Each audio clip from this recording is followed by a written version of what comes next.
Hi guys, there's this one cool thing that I love about the Adobe Premiere Beta, and which is not also in the Adobe Premiere Pro. I would like to show you, and this is about the text, the transcript, and the caption. Here, there's a cool features in the captions when you are doing the settings, which is not applicable in the Adobe Premiere Pro. I've done the caption for this, and I'll be deleting it so as to show you some things. So I'll go back to the transcript here. While I click on transcript, I'll click on create caption from here. So the box is opened for us to work on. So the first thing is the single line. The second thing that we are going to do is here.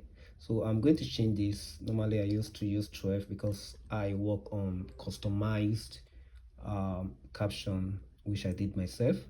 I'll put this at 12, then the minimum duration in seconds, I'll drag it to 1.2.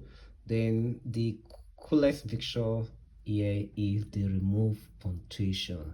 It's cool because there are a lot of time that you have to like do extensive editing of the text just to correct some stuff, correct some punctuations. So this is one of the coolest feature that I think works well.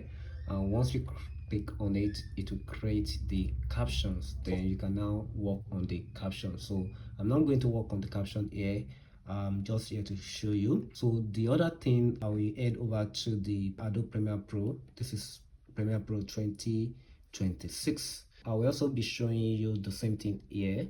So I'm going to delete this caption, then go back to the transcript, and from the transcript here we click on create caption, then we open the box very well.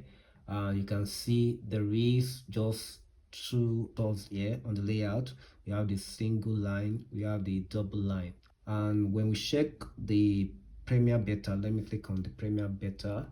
If you check the Premiere Beta, you see that we have three layouts, which is the single line, the double line, and the single word. So on the Premiere Pro itself, we have the single line, we have the double line, and you can change this to whatever you want. I normally play it at 12, and also this one drag to the end, but there is no remove partition like we have in the Premiere Beta. So in the Premiere Beta we have remove partition, but in the ordinary Premiere Pro 2026, this is the latest version though. This is the latest version of Premiere Pro 2026. We do not have that.